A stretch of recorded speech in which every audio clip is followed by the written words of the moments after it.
Hi guys, welcome to another episode of Living Life at Life U. I am your host, Dr. Veronica Garcia, and today I am joined by a very special student in my heart, Ms. Sarai Camacho. Welcome. How are you? Thank you. I'm doing great. I'm so happy to be here. I'm so excited to have you, and I'm so excited for people to know a little bit more about your story and all the beautiful development and growth that you've done at the university. So I'm so excited. I'm excited to share.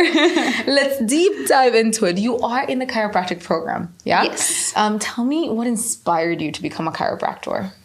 So, you've heard the saying, chiropractic, you don't find chiropractic, it finds you. Mm-hmm. Well, that's exactly how I felt. I had graduated undergrad and I knew that I wanted to serve people. But when I graduated in my degree, I was like, this isn't the way that I really want to do it. And I ended up doing a random job and was transitioning to do something else and found a chiropractic ad to work in an office. So I applied, got accepted somehow. The doc had asked me, do you know anything about chiropractic? I was like, I know nothing. And she found grace and she was like, hired me on. And truly what was impactful for me was seeing the transformation in the patients. Like the doc never said anything to me, hey, you should become a chiropractor or anything. It was really, there was people that would walk in with their lights off and a lot of disease is as how I envisioned it. And then there would be months that pass, weeks that would pass. And it was like a 180. They were happy. They were joyous. Their perspective in the world had changed. And I was like, wow, why would I want to be part of such an amazing profession that does that? So I told my doc, I was like, hey, I want to go and be a chiropractor, but I know nothing. How do I do that? And she was like, hey, you want to go to a good university? Go to Life University. So I literally just signed up. I never came to the campus. I applied and got accepted. And then when I started classes, like orientation weekend was the first weekend I actually showed up on campus. Wow. What a walk of faith. I committed. Yeah, that's awesome. Oh my goodness. That just blew my mind. I didn't know that part of your story. And now you are closer towards the end. What quarter are you in? I'm currently in the 11th quarter. Double digits. Yeah. So very close. Next quarter is my last quarter, and then I'm off to peak and then graduation. Are you planning on? And peak, by the way, the peak is the program that they do where you work pretty much. You do an internship at an office outside on the field and kind of start seeing now that you have that experience from the front desk supportive part, but also to be now involved into the patient's care and development. Yeah, it's gonna be such an amazing experience. I'm sure. Are you planning on doing a double peak, which means that she would finish it in just one quarter? Or are you doing a single peak, which means that you're doing it in 6 months? Yeah. So when I first started school, I was like, I'm just going to do the regular peak, which is the 2 quarters. But as I get closer to the end, I just felt really excited and prepared to really go and serve people. Yeah. So I'm just going to get it done in 1 quarter and just kind of prepare to open my own practice. I love that. Sarai, you have a beautiful background and a beautiful story. You're not from Georgia. Tell us a little bit of where you're from and how it got you to here to Georgia. Yeah. So I'm Colombian. I was born in Bogota, Colombia. And when I was younger, my mom ended up moving here to the States. And I was still back home with my family. And I eventually got my green card to come to the States when I was, I think, around the 1st grade, 6, I don't know the exact age. But yeah, so then I came here and learned English, which actually makes me laugh because everybody always says to me, like, hey, you don't have an accent. And I was like, well, I pretty much have been here like a lot of my life. What was cool is my mom would always send us back home. But yeah, just kind of lived in Georgia initially and then moved a lot around in Georgia, ended up in Texas, and just have been through different parts of the country. And then miraculously found myself back in Georgia to go to school here. I love that. And tell me a little bit about your experience as a student. You are involved in different organizations and different clubs and whatnot. Let's talk about that piece, that engagement piece. What are some of those organizations that you're currently serving and involved in? Yeah, so I knew early on when I started school that I really wanted to get involved with organizations and really understand what was happening and how I wanted to approach the profession because there's so many ways to get involved. And I was like, okay, let me just try different things. So I first started out with AK. I tried a little bit of applied kinesiology. And I was like, okay, it was cool. It kind of fed a part of me that needed to grow. And then I got really involved with MLS and was on leadership and found a lot of growth opportunities there too, not just in my adjusting, but also in being able to lead people in that way. I also got involved with student ambassadors. So I currently serve as a secretary for student ambassadors and really appreciate that role because Life University has given me so much. And to be able to give back to students that are kind of figuring out, hey, is this a place where I want to be? I'm like, I would love pouring back into that and just showing them the university through my eyes is a huge thing, and I'm pumped. So those are kind of more of the organizations that I've been involved with. And with MLS, I stepped down off of leadership as I'm beginning to transition to focus forward on, hey, what do I need to do to open up my own practice? But that's a lot. Important. That's a big piece of growth also as you're redirecting and finding, okay, what's next that allows me to continue propelling and that I need to kind of hyper focus a little bit on because graduation is a big thing. Yeah. It's a really big, exciting thing. And the world is ready for Sarai. Let me tell you, we are ready. We definitely are ready. That's happening. I'm pumped. I'm ready to serve for sure. That's beautiful. Tell me a little bit about now the academic portion, like your growth starting first quarter, where you envision yourself and how it's been changing or going through. Yeah. So when I first started the program, I was terrified because it was like this, it felt like a very daunting thing. And, you know, I'm in 11th quarter now and I still feel that dauntingness of like, wow, I actually went through that. But, you know, you're kind of learning the basic sciences. I personally feel like I learned the body in separate domains. Like, hey, you know, this system and this system.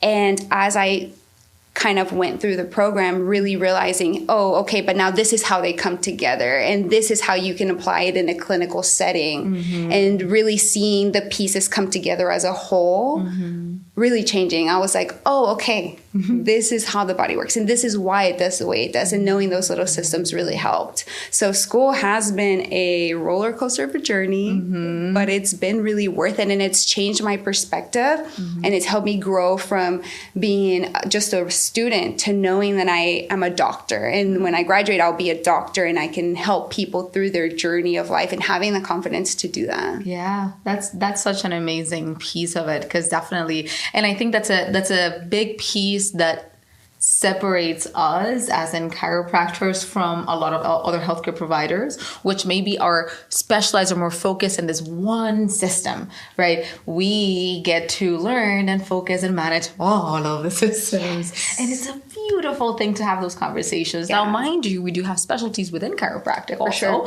which is important, which I'm like, that's outside of my knowledge. I want to refer you out for this other person that might be able to help you, but to understand and to see looking back, I'm like, oh, I used to have this versus that. And now I can kind of put everything together into a more clinical setting. That definitely just brings me so much joy and happiness because the people that you're going to serve are going to also see it. And they're going to accept it in such an amazing, graceful way because you are like that. Thank you. So I'm so excited for that. Sarai, tell me a little bit of, if you had to give some advice to maybe someone that's even interested in chiropractic but doesn't really know because they've never been to the school or they've been into, I may have gone to a chiropractor or know about it from an ad but don't really know what it is. What will be something that you tell to that person that chiropractic is a question mark for them? That's a really good question.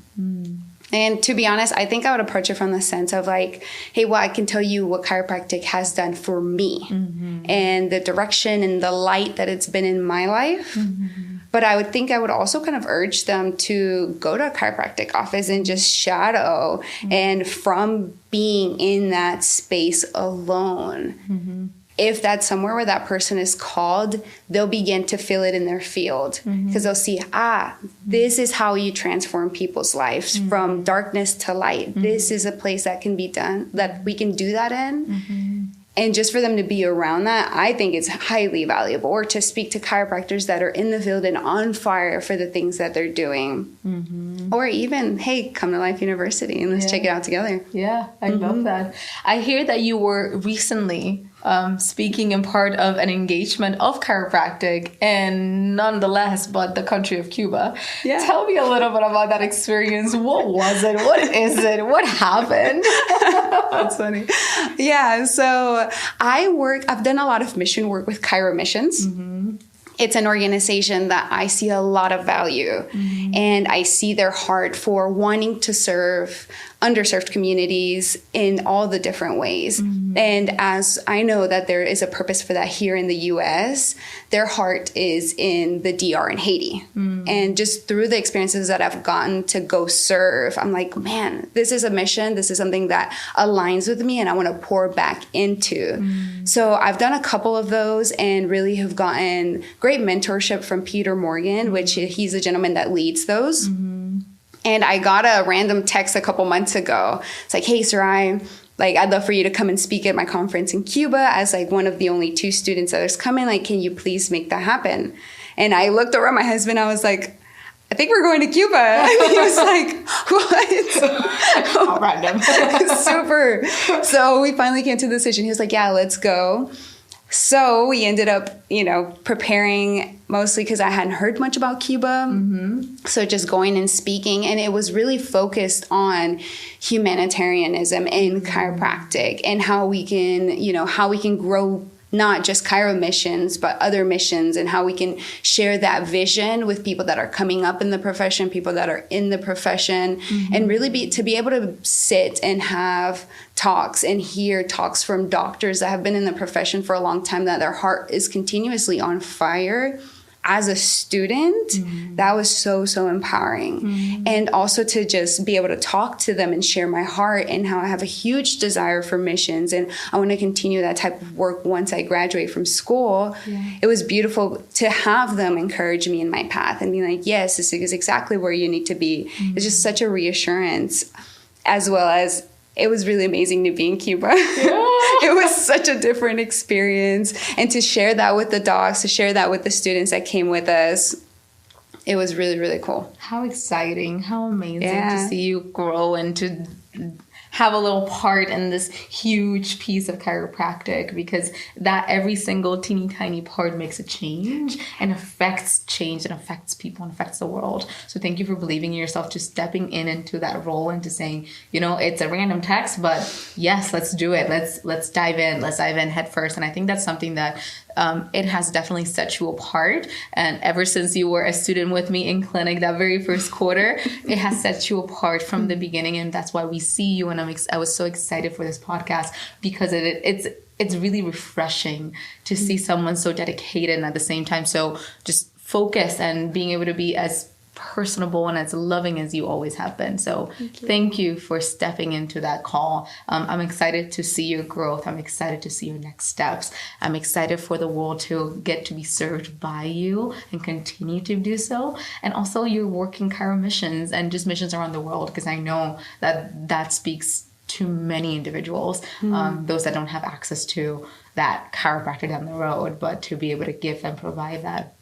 It's amazing. It really is. So. I really, really appreciate that. I think that's really all doable because of the people that I have been surrounded with, from my clinic docs, from the faculty that have been here, continuously pouring back. Mm-hmm. Like, it really does make a difference. And as a student, I'm super grateful for it. Thank you. I'm so happy. So happy.